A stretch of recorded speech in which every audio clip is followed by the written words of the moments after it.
আসসালামু আলাইকুম। কেমন আছেন সবাই? আমি কিন্তু অনেক অলস। যারা আমার আগের ভিডিওগুলো দেখেছেন, তারা হয়তো এই ভিডিওটা দেখে বুঝতে পারবেন যে আমি শ্বশুরবাড়ির একটা ব্লগ আপলোড করেছিলাম যেটা পার্ট 1, কিন্তু পার্ট 2 টা আর আপলোড করা হয়নি। এই পর্যন্ত পারিনি। তো যাই হোক সেটা এখন অবশ্য চিন্তা করলাম যে যেহেতু এডিট করাই আছে, ভয়েসটা দিয়ে আপলোড দিয়েই দেই। এটা কিন্তু আমাদের চলে আসার আগের দিন। আমরা যেদিন বাসায় চলে আসবো তার আগের দিন টুকটাক শপিং করে নিয়েছিলাম। আর আমি যে শাড়িটা পরে গিয়েছিলাম প্রথমে কিন্তু সেই শাড়িটা দেখিয়েছি, সেটা গুছিয়ে নিয়েছি। আর আমার সাথে যে আমার বোন গিয়েছিল সেই বোনের জন্য আমাদের পক্ষ থেকে আর কি দিয়েছি। তো এই তো আমি কিন্তু প্রায় রেডি। এটা হচ্ছে পরের দিন সকালে, ওইগুলো হচ্ছে আগের দিন রাতের। আমরা সব কিছু গুছগাছ করে নিয়েছিলাম। সকালবেলা আমার শাশুড়ি সবজি রান্না করেছিল, আর সেটা আমি রুটি দিয়ে খাচ্ছিলাম, মুরগির মাংস দিয়ে সবজি। তো এরপর সবার ডিমান্ড ছিল আমার হাতে চা খাবে, কারণ আমার হাতের চা খুব ফেমাস। কারণ সবাই বলে আমার চা খুব ভালো হয়, আর আমিও সেটা বিশ্বাস করি যে আমার চা খুব টেস্ট ভালো হয় আর কি। কারণ আমি আমারটা ছাড়া অন্য কারোর চা আমি পছন্দ করি না। যেহেতু সকাল সকাল রওনা দেব, নাস্তার পরে চাটা খেয়ে নিলাম। এদিকে আব্বা আর আমার শ্বশুর আব্বা হচ্ছে চা খাচ্ছিল আর গল্প করছিল তারা। আর আমি এদিকে বাইরে এসে আমার শ্বশুরের যে বাগানটা আছে সেখানের ফলগুলোর ভিডিও নিচ্ছিলাম। আমার শ্বশুর আবার দেখিয়ে দিচ্ছিল যে এটার ভিডিও করো, এখানের ভিডিও করো, এদিক দিয়ে করলে ভালো হবে। তো সবসময় কিন্তু তারা এভাবে আমাকে ইনস্ট্রাকশন দেয়, বা আমি যদি ছবি তুলতে যাই আমাকে লাইটিং টাইটিং সব কিছু ঠিক করে দেয় যে এইভাবে ছবি তুলো। এমনিতেও যদি কোনো কিছু হয় তাহলে আমাকে সবসময় বলবে যে তুমি কি ছবি বা ভিডিও করবা, তাহলে আসো আগে। এরপর কিন্তু আমরা সবাই আর কি ফ্যামিলি ফটো নেই, কারণ আবার কবে না কবে সবাই একসাথে হই কোনো শিওর নেই। তো এরপর আমরা হচ্ছে রওনা হয়ে যাই আমাদের বাসার উদ্দেশ্যে।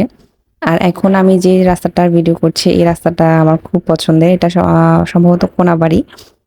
এই দিক দিয়ে যেতে আমার খুব ভালো লাগে সব সময়, কারণ রাস্তাটা খুব সুন্দর আর খুব ফ্রি, এত টেনে যায় খুব ভালো লাগে। কিন্তু এরপরই আমরা চৌরাস্তার জ্যামে বসে থাকি অনেকক্ষণ, যেটা খুবই বিরক্তের কারণ হয়। তো ফাইনালি হচ্ছে আমরা আমাদের কাঙ্ক্ষিত জায়গায় পৌঁছাতে পারি আর কি।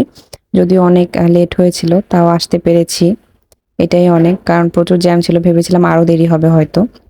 জ্যাম না থাকলে অবশ্য আরো আগে আসতে পারতাম।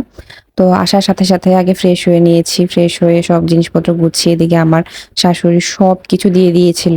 আমাদের সেদিন আর এসে কোনো রান্নাই করতে হয়নি, রাতেও কোনো রান্না করতে হয়নি। আমি একবারে সবকিছু আগে গরম করে নিচ্ছিলাম, কারণ বললাম যেহেতু আসতে আসতে অনেক দেরি হয়ে গেছে, আমাদের ক্ষুধাও লেগে গিয়েছিল। তাই ভাবলাম যে আগে ফ্রেশ হয়ে খাবো, এরপর হচ্ছে গোসল করব। তো সেদিনের ভিডিওটা এই পর্যন্তই ছিল। এর পরের দিন আমি চলে যাই সোজা বাজারে। বাজার থেকে গিয়ে আম অনেক কিছু কিনে নিয়ে আসি। অনেক মাছ, সবজি-টবজি কিনে নিয়ে আসি। কারণ যেহেতু বেড়াতে গিয়েছিলাম তার আগে আর কিছু কিন্তু বাজার করা হয়নি। ভেবেছিলাম একবার এসেই করব। এরপরে একদম কিন্তু মাসের গ্রোসারি আইটেম, তারপর হচ্ছে মাছ-টাছের যেই আইটেমগুলো আমি কিন্তু একবারেই করার চেষ্টা করি। তো সেগুলো আরকি দেখাচ্ছিলাম। একবার অনেক সবজি-টবজি নিয়ে এসেছিলাম। ডিম, তারপর হচ্ছে আরকি যা, যা লাগে আরকি সবকিছু এনে রাখার চেষ্টা করেছিলাম। কারণ সেদিনই আবার আ আমার হাসব্যান্ড চলে যাবে। তো ভাবলাম যেহেতু চলে যাবে তাহলে ওকে নিয়ে আগে আমার বাজারের ঝামেলাগুলো শেষ করে ফেলি। তো অনেক দিনের জন্য কিন্তু বাজারটা করে রেখেছিলাম। এগুলো কিন্তু কেউ ভাববেন না যে হয়তো ১-২ দিনের জন্য, কিন্তু অনেক দিনের জন্য করেছি। যাতে আমার আর বারবার বাজারে যাওয়া না লাগে। যেহেতু আমি আবার টিউশন করাই বাসায়, ঝামেলা থাকে।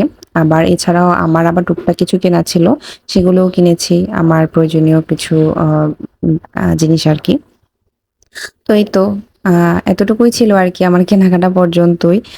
আর যদি ভালো লেগে থাকে আমার ভিডিওটাতে একটা লাইক করে দিবেন। আর ভালো থাকবেন সবাই। আল্লাহ হাফেজ।